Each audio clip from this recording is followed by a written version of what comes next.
네, 현재 시간 2시 10분을 향해 가고 있습니다. 아직도 코스피와 코스닥의 상승폭은 눈에 띄게 두드러지지는 않는데요. 오히려 상승폭이 좀 줄어들었죠. 이 시장 안에서 무엇을 봐야 될지 긴급 진단해 보겠습니다. 뉴스타 유창희 대표와 함께 할게요. 어서 오세요. 안녕하십니까. 네, 안녕하십니까.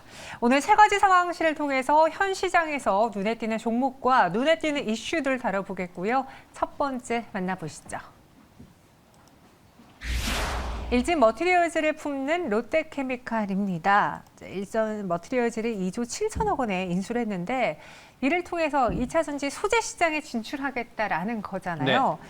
그 모멘텀을 롯데케미칼이 확보할까요? 지금 롯데케미칼이 이대로 가면 불안한 상황이라서 무언가 플러스 알파가 필요했는데 이게 일진 머티리얼즈가 될 수 있을까요? 뭐 불안한가요? 아, 저는 요즘 화학 케미칼 쪽이 주가가 많이 내려와서 불안하더라고요. 뭐 안 내려온 주가가 어디 있겠습니까? 아, 그렇죠. 네. 어쨌든 뭐 롯데케미칼이 작년 2월 고점 이후에 딱 이제 마이너스 50%까지 하락을 했죠. 네. 진짜 반등다운 반등 없이 이렇게 하락하기도 쉽지 않은데 화학 업종에 대한 어떤 이제 뭐라 그럴까요? 뭐 이제 안정적인 뭐 매출 뭐 이런 건 있습니다만은 뭔가 이렇게 새로운 그 성장 모멘텀은 없지 않습니까? 그러다 보니까 새로운 걸 찾기 시작을 했고 롯데그룹이 이제 국내 대기업 중에서 네 번째로 이제 배터리 사업 부분에 좀 집중을 하려고 하고 있는 것 같아요. 그래서 그 미국에 이제 배터리 그 소재 관련된 업체가 있는데 이 자회사를 통해서 일진 머티리얼즈의 동박 사업 부분을 인수를 하는 것이고 아무래도 이제 뭐 대기업이라고 해서 어떤 시장에 진출을 했을 때 바로 어떤 성과를 내긴 쉽지 않죠. 그렇기 때문에 기존에 잘 하고 있는 기업, SK 일진 머티리얼즈 같은 경우는 뭐 점유율이 상당히 높지 않습니까? 동박 관련해서 뭐 SKC랑 경쟁 관계에 있지만 아직까지는 국내 시장 1위 점유율을 차지하고 있기 때문에 이런 부분들에 대한 어떤 시너지 효과를 좀 기대를 하고 있고요.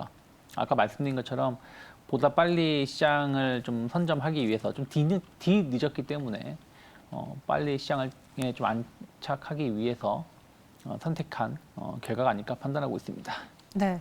근데 그런 이야기가 있더라고요. 롯데케미칼의 이번 인수에 있어서 자금 조달은 문제가 없나? 생각보다 좀 비싸게 산 것 같은데 무난하게 이걸 다 내고 시너지 효과를 낼 수 있을까? 좀 그런 이야기도 있고 오늘 롯데케미칼과 일진 머티리얼즈 이 뉴스의 주가는 두 개는 또 다르게 보여주고 있거든요. 네. 그래서 뭐 아니 일진 머티리얼즈는 롯데케미칼이 아닌 더 좋은 기업에 인수되길 원했던 걸까?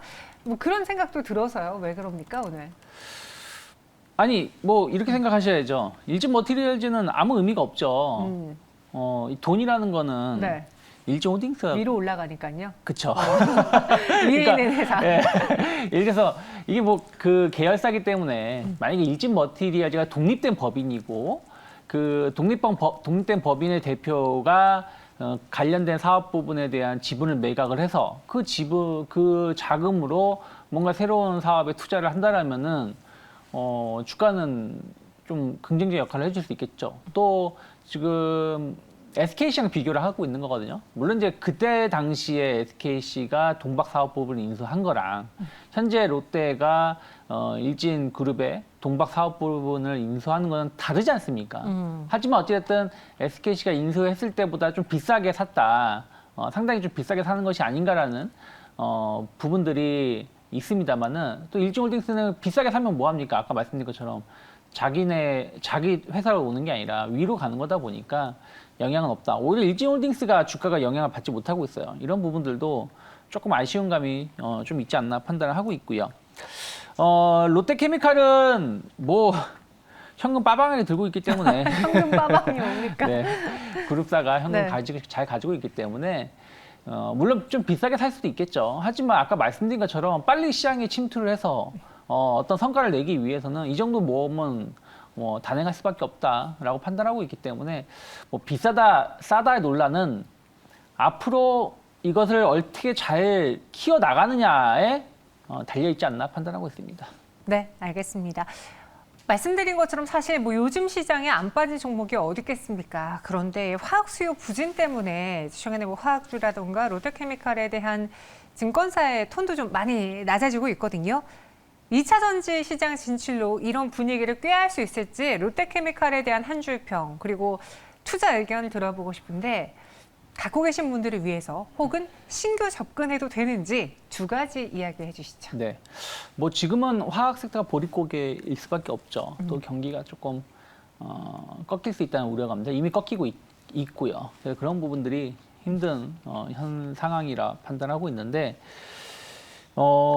그러면 이제 회사의 본질적인 가치를 따지면 또 그렇게 비싼가? 뭐 PER이라든지 PBR이라든지 이런 걸로 좀 평가를 해본다라면 또 이 회사가 뭐 적자 기업도 아니고 오히려 어느 정도 이제 바닥을 다질 수 있는 구간이 아닐까 판단하고 있습니다. 오늘 좀 많이 올라와서 여기서 뭐 추격 매수 하자라고 말씀드리기 좀 힘들지만 약간의 조정이 나온다라면 좀 분할 매수할 수 있는 좀 중장기적인 투자의 관점으로 케미칼 관련해서 볼 수 있기 때문에 네.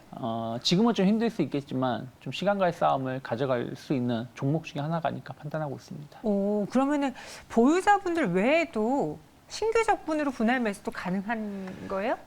가능하죠. 가능한데 이제 좀 시간과의 싸움이 필요할 것이고 시간이 얼마인지 모르죠.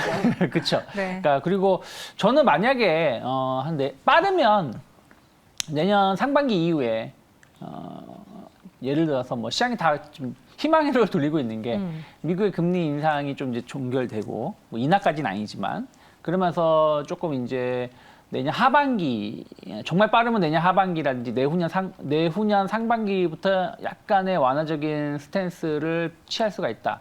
그러면 주식은 또 먼저 선행하는 부분들이고 또 경기가 그때가 어떻게 보면 최바닥 가능성이 좀 높다라는 것이죠. 그럼 그때부터 주가는 좀 반등할 수 있다는 논리가 있지 않습니까?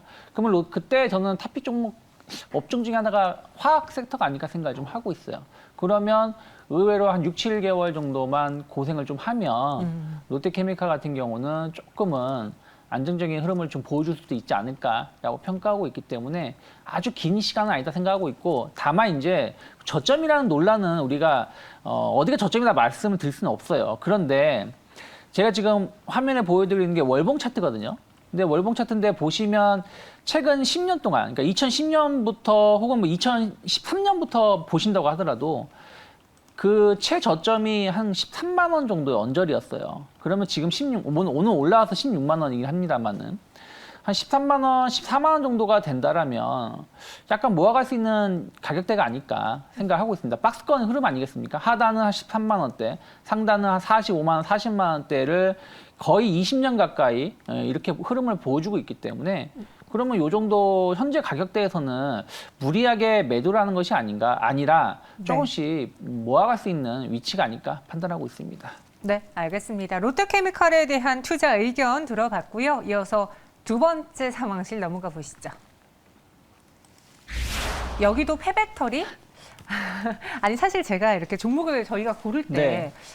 아니 이 종목이 오늘 핫하긴 한데 이거를 깊게 파볼 만한 그런 이슈가 있을까? 아 괜히 이야기했다가 이거 뭐 욕먹는 거 아니야? 막 그런 기업들이 몇 개 있어요. 그런 경우 많죠. 네. 네. 근데 오늘 또 자전거주가 오르길래 그쵸. 네, 한 번은 짚고 넘어가야 될 것 같아서 저희가 그동안 삼천리가 오를 때 안 보고 무시하다가 오늘 한번 골라봤습니다. 알톤 스포츠가 폐배터리랑 또 엮였더라고요. 그렇죠. 네. 뭐 방송에서 뭐 양지사 같은 거 기업 말할 수는 없지 않습니까? 그러니까요. 오른다고 네. 해서 그런 것처럼 알톤 스포츠 뭐 이슈들은 나쁘지 않아요. 엄밀히 따지면 지금 가장 핫한 이슈들 아니겠습니까? 배터리 또 배터리에서도 폐배터리 이런 쪽인데 이제 알톤 스포츠가 지금 얘기가 나온 것이 이제 지금 전기 자전거 은근히 많이 있어요. 주변에 보시면 요즘에는 제 개인적으로 봤을 때 한 10대 중에서 한 두세 대, 성인 기준으로 네. 두세 대는 전기 자전거인 것 같아요. 좀 다르게 생겼어요? 비슷하게 생겼어요. 다만 이제 보면은 페달 안 밟고 가시더라고요.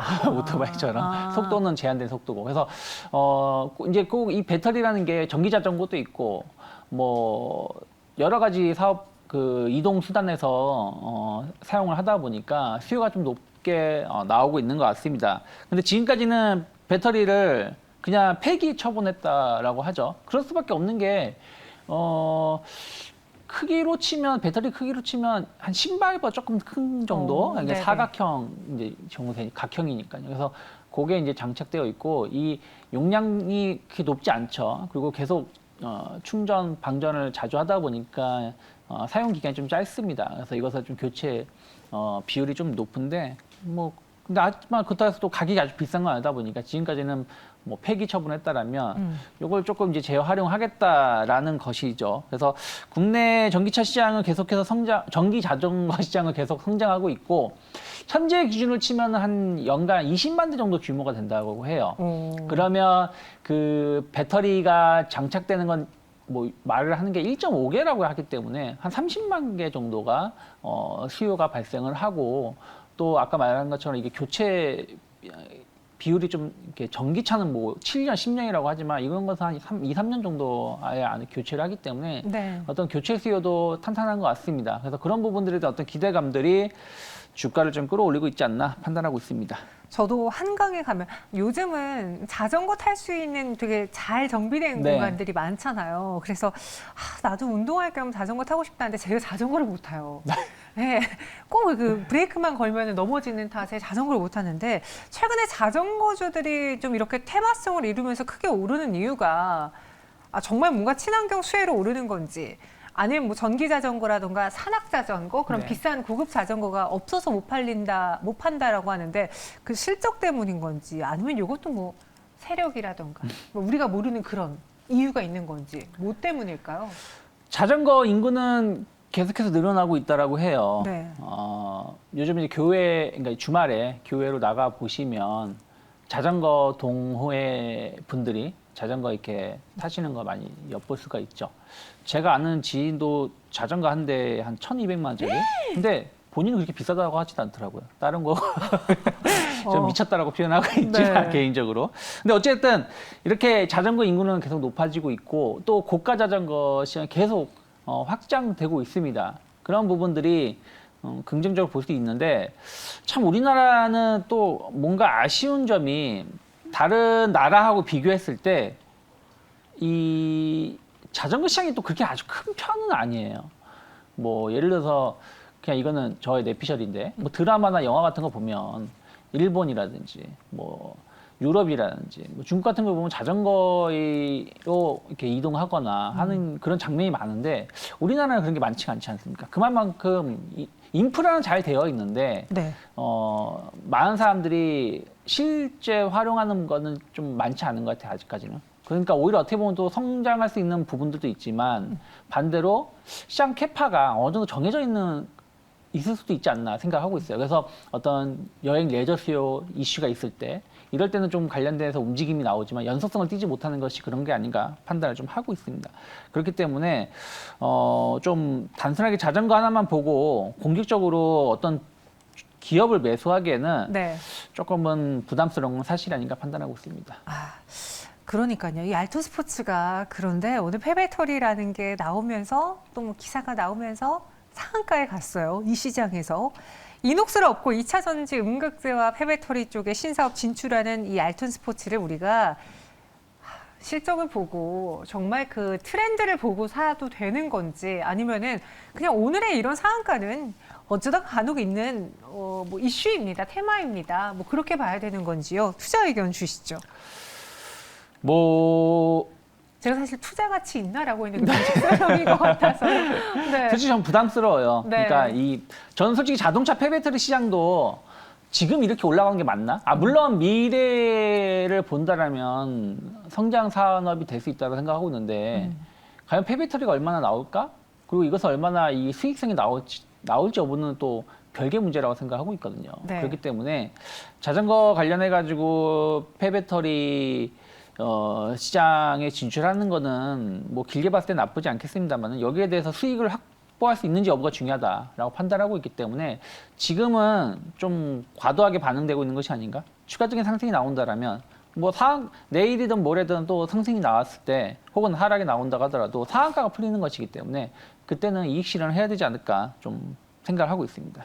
네, 알겠습니다. 알톤 스포츠에 대해서는 반등 시에는 비중 축소하자. 지금 갖고 계신 분들이 만약에 수익을 낸다면 땡큐 하고 나오시는 게 좋을 것 같아요. 투자 가치는 저희에겐 보이지 않았고요. 마지막 상황씩 넘어가겠습니다. 진짜 끝이 없는 하락이에요. 제가 사실 아까 화학주 불안하다고 했는데 뭐 게임주 앞에서 주름 잡겠습니까? 그쵸. 네. 넷마블은 3분기 연속 영업 적자가 전망되고 있습니다. 도대체 왜 적자가 계속 지속되고 있는지 그게 너무 궁금하네요. 뭐가 계속 지연되고 있는 겁니까? 일단은 네. 뭐 넷마블이 여러 게임들 출시를 했는데 실질적으로 성공을 하는 게임들이 많지 않은 것 같아요. 그러니까 어쨌든 이제 게임이라는 것은 한번 출시를 해서 그 처음에 인기가 중요한 게 아니라 롱런해야 되는 거거든요. 꾸준하게 수익을 창출시켜 줘야 되는데 그런 것들이 좀 많지 않다라는 좀 부담감이 좀 있다 생각하고 있고요. 또 하나가 비용이 계속 늘어나고 있다는 것이죠. 그러니까 인건비라든지 또 요즘에 보면 뭐 그 애플도 그렇고요. 구글도 그렇게 도입한다고 하고 있는데 자체 인앱 결제 시스템을 좀 더 강하다 보니까 수수료가 늘어나고 있지 않습니까? 제가 몇 년 동안 게임을 했었는데 아직 저는 구글이 삼성이기 때문에 구글이기 때문에 그것은 적용 안 받고 있는데 애플 앱스토어 관련해서 수수료가 결제 비용이 높아진다고 공지가 뜨더라고요. 아이템 구매한다고 했을 때. 네. 그래서 이런 게 진짜 현실화 되는구나라고 하고 있는데 어쨌든 그런 부분들이 게임사한테는 또 반대로 수익성이 좀 줄어드는 요소가 될 수밖에 없지 않겠습니까? 그래서 그런 부분들이 좀 있고 또 신작에 대한 어떤 성장 모멘텀이 예전과 다르다. 그런 것들이 복합적으로 작용하면서 원래 이번 분기에 흑자 전환에 대한 어떤 기대감들이 좀 있었는데 계속해서 영업 손실 적자가 지속이 되고 있고 뭐 다음 분기 4분기에 대한 어떤 기대감들 있습니다만은 이게 이제는 기대감인 것이지 네. 좀 확인하고 가겠다는 심리가 좀 강하다 보니까 실적에 대한 실망감 혹은 우려감들이 오늘 좀 주가에 좀 투매가 나오고 있는 것이 아닌가. 뭐 카카오 게임즈, 카카오 그룹주도 마찬가지 아니겠습니까? 실적이라든지 뭐 우리가 예상했었던 것보다 좀 못하다라는 인식이 나오면 그냥 뭐 매몰차게 매도가 나오다 보니까 그런 것을 오늘 이겨내지 못하고 있다 판단하고 있습니다. 요즘은 저가 매수라는 게 정말 위험한 게 하락하는 종목들에게 매몰차게 더 아예 그냥 얘는 네. 안 되겠다고 발을 빼는 경우가 좀 많이 나타나면서 이 약세가 멈추지가 않는 종목들이 많습니다. 그게 대표적으로 게임주인데 정말 게임주들이 최근에 부진한 이유가 금리 인상 시기에 성장주들의 부진 혹은 뭐 최근에 자금이 많이 없다 보니까 성장주들의 부진 혹은 게임주가 작년에 많이 올랐으니까 그거 다 빼야지. 근데 빼긴 다 뺐잖아요, 또. 모르는 것도 없죠. 네, 이거 추락하는 게임주에 대해서 어떻게 보시는지요? 최근 뭐 네오이지가 살짝 그래도 분위기 콘솔 게임으로 바꾸려고 했는데 그 역시도 전반에는 못 미쳤어요. 네. 일단 우리나라 게임사들이 좀 힘든 부분들이 지금 출시가 되는 게임들, 뭐 게임을 하시는지 안 하시는지 모르겠는데 게임 이게 광고 나오는 것들 보면 거의 한 90%가 중국산 게임이에요. 그러니까 국내 작품 게임이 아니라. 그러다 보니까 좀 이제 그 중국 저가 게임의 공세에 우리나라 업체들이 조금 뭔가 제대로 된 평가를 받지 못하고 있고 또 괜찮은 게임을 낸다고 하더라도 중국에서 바로 복제 게임을 냅니다. 그러다 보니까 좀 유저들이 이탈되는 부분들이 좀 그전보다 좀 가속화되고 있습니다. 거기다가 이제 아까도 제가 뭐 한 몇 년 동안 하고 있는 게임 하나 있다라고 했는데 네. 그거 말고는 하고 있는 게 없어요. 뭐예요, 그거? 그거 말씀드릴 수 없고 인기가 없는 거라서. 네. 근데 그 말은 무슨 얘기냐면 사람들이 그냥 기존에 했었던 거를 그냥 이제 정말 취미 삼아 이제 시간 때우기 위해서 하는 것이지 뭔가 새로운 걸 찾아서 물론 제가 나이를 먹어서 그런 걸 수도 있겠습니다만은 막 그렇게 막 열정적으로 하는 것 같은 느낌은 없는 것 같아요. 제 지인들도 이 게임 개발 관련된 일을 하고 있는 친구도 많이 있는데 그전만큼 좀 못하다라고 합니다. 그러다 보니까 오히려 뭐 약간 이제 다른 쪽, 뭐 NFT라든지 뭐 가상화폐 쪽으로 좀 돌린 게 있는데 또 이런 부분들도 약간의 신기루 같은 느낌들도 좀 있죠. 그래서 전체적으로 봤을 때 예전보다 좀 낮은 신작 모멘텀 또 기존에 있는 작품들도 매출이 좀 떨어지는 부분들 이런 것들이 좀 복합적으로 작용하면서 어떤 그 예전만큼의 힘을 좀 못 내고 있는 것이 현실이 아닌가 판단하고 있습니다. 네. 넷마블 이거 어떻게 해야 될까요? 저희 시청자분들이요. 하이브 하락에 같이 또 덩달아 더 맞는 것도 네. 없지 않아 있는 것 같습니다라는 의견 주셨어요. 지금 투자자분들은 갖고 계신 분들은 손실이 깊어져도 어떻게 할 수가 없을 것 같습니다. 이벤트가 나오길 혹은 흑자 전환하는 그 날까지 기다려야 될지 갖고 계신 분들을 위한 대응 전략으로. 네. 저는 뭐 굳이 이런 종목으로 시간 싸움을 가질 필요는 없다 생각을 좀 하고 있어요. 그러니까 무슨 말이냐면 물론 네. 뭐 지금 자리가 바닥에 저점 뭐 바닥일 수도 있겠습니다만은 뭐 아직 명확하게 어떻게 바닥이 형성됐다고 말씀드릴 수는 없지 않습니까? 뭐 계속해서 주구장창 하락을 하고 있고 어떤 모멘텀이라는 것도 기대할 수 있는 부분들이 좀 적다라고 본다라면 뭐 회사가 흑자가 나오고 있는 것도 아니고요. 계속 적자가 나오고 있기 때문에 저는 차라리 좀 비중을 축소하는 게 맞지 않을까. 정말 게임주를 보고 싶다라면 실적 잘 나오고 그래도 좀 안정적인 흐름을 좀 보여주고 있는 기업으로 교체 매매하는 게 맞지 않을까 판단하고 있습니다. 네, 보유자분들 오히려 지금 시장에서도 이 종목에 대해서 비중 축소 의견을 드렸습니다. 조금 더 반등 시에 강하게 움직일 수 있는 종목으로 갈아타는 게 어떨까라는 이야기인 것 같아요. 여러분 한번 참고해 보시고요. 오늘의 세 가지 상황실 유창희 대표와 함께했습니다. 고맙습니다. 고맙습니다.